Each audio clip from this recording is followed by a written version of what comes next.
자, 김총수입니다. 김총수의 썰입니다. 자, 이번에는 어떤 얘기를 하냐면요. 유명한 식당들이 다른 지역에 이제 전개를 했을 때 갖는 오류에 대해서 좀 얘기하죠. 자, 제가 약 25년 단골 설렁탕 집이 하나 있어요. 그 이유는 뭐 그 집 설렁탕의 매력도 있었지만 제가 그 인근에 있는 사무실에서 10여 년 근무했었거든요.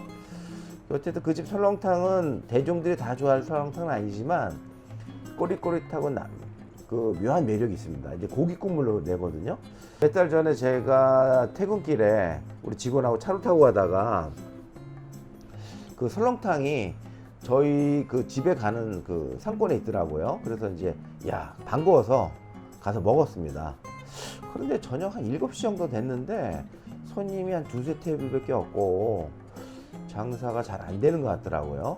그리고 메뉴판을 봤더니 그 메뉴판도 설렁탕, 수육 딱 두 가지예요. 원래 그 가게가 좀 고지식하기로 유명하거든요. 그래서 이제 우리 직원하고 또 그 직원은 또 설렁탕을 대단히 좋아하는 직원입니다. 설렁탕을 같이 먹었는데 제가 본점에서 먹었던 것보다 좀 만족도가 살짝 떨어졌어요. 물론 그 본점이 갖고 있는 그 특유의 그 꼬릿한 맛은 있었거든요. 근데 우리 직원도 뭐 그다지 이렇게 아직 선호하진 않더라고요. 그래서 제가 그날 느꼈던 게 뭐냐면 이 집 설렁탕이 이 상권에서는 안 맞을 수도 있겠구나 하는 생각이 들더라고요. 원래 그 집 설렁탕은 약간 노년층이나 중년층 그 단골들이 있었거든요. 근데 여기는 이제 좀 아무래도 저기 뭐 신도시다 보니까 덜 맞을 수 있다는 생각이 들더라고요. 그래서 제가 세월이 지나가지고 얼마 전에 그 검색을 했더니 홍보를 좀 하는 것 같아요. 원래 그 아까도 말씀드렸지만 그 설렁탕 집이 홍보 같은 거 잘 안 하거든요. 그런데 제가 과연 홍보를 하고 해결이 될까? 굉장히 퀘스천 마크였습니다. 그래서 제가 우리 직원 보고 한번 다녀오라 그랬어요. 다녀왔더니 낮에 손님 많지 않고 그 제가 느꼈던 그 문제점을 그대로 지적하더라고요. 그 고기는 많은데 설렁탕 고기 많은데 뻣뻣했고 국물은 본점에서 갖고 있던 그 맛이 좀 떨어진다고 하더라고요. 그리고 손님도 그렇게 많지 않고 우리 직원들이 보기에도 상권에 맞지 않는다고 하더라고요. 그 집 설렁탕 스타일이.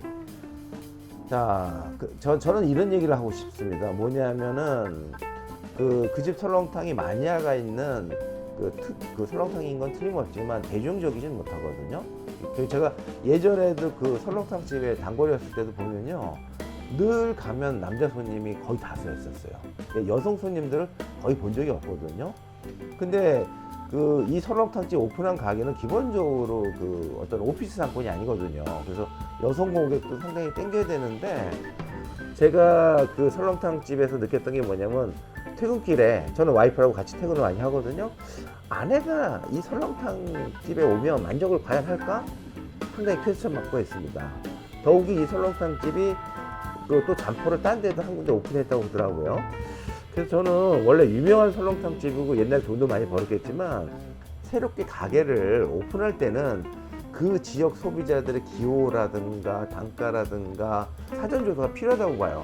내 식당이 유명하다고 그래서 어느 지역 가서 다 성공할 수 있는 부분은 아니거든요.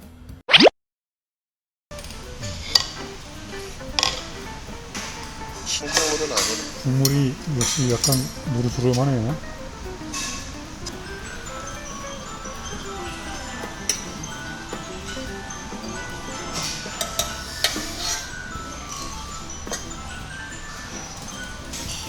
본점 설렁탕보다는 약간 살짝 희석된 맛이라고 해야 될까? 꼬릿한 느낌이 나긴 하지만 본점보다는 약간 좀 덜한 것 같아요.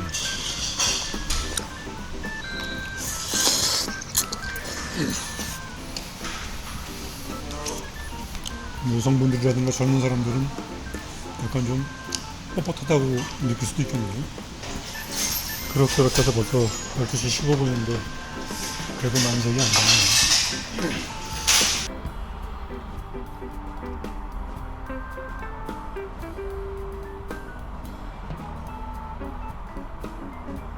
구독, 좋아요 꼭 부탁드립니다. 자, 근데 이런 사례는 또 여러 번 있습니다. 저희 회사 근처에서도 그 얼마 전에 어떤 한우 전문점이 문을 닫았는데 원래 이 한우 전문점도요, 강남에 저쪽에서 유명했던 그 한우 전문점이에요. 특히 연예인들이 많이 왔었거든요. 그런데 저희 회사 근처에 와가지고 몇 년 동안 그 고전을 하다가 결국 문을 닫았더라고요. 저는 그 한우집 마저도 그 새로운 상권이 저희 그 회사 근처에 왔을 때도 어떤 홍보라든가 메뉴판이라든가 메뉴 계획이라든가 이런 것들이 그냥 없고 본점에서 했던 거 그대로 했던 것 같아요. 그리고 본점 있는 데는 좀 구매력 있는 상권이고 저 회사 근처는 사실은 뭐 양재동이긴 하지만 그다지 구매력이 좋은 상권이 아니었거든요. 그래서 제가 우려 했는데 결코 문을 닫더라고요.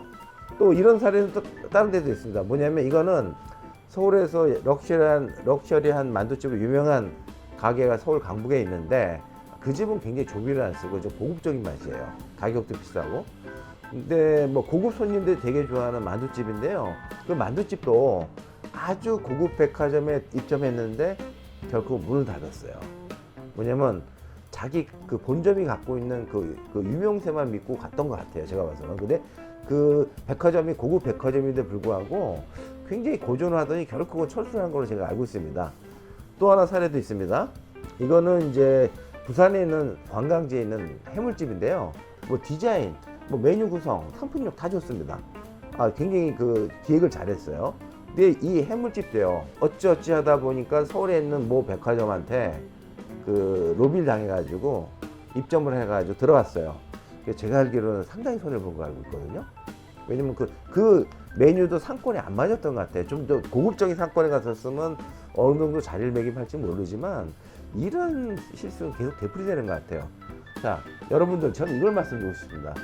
유명한 식당에 특히 유명하든 안 유명하든 내가 점포를 2호점, 3호점 전개할 때는 여러 가지 객관적인 요소라든가 데이터 조사를 해야 되는데 다들 보면 자기 가게의 어떤 브랜드나 상품력을 확신하는, 과신하는 경우가 있어요. 그래서 들어가서 커다란 실패를 보는 경우가 있고, 저는 아까 말한 설렁탕집이나 또 문을 닫은 한우점이나 만두집이나 뭐 해물집 같은 경우들이 모두 그런 오류를 범했던 것 같습니다.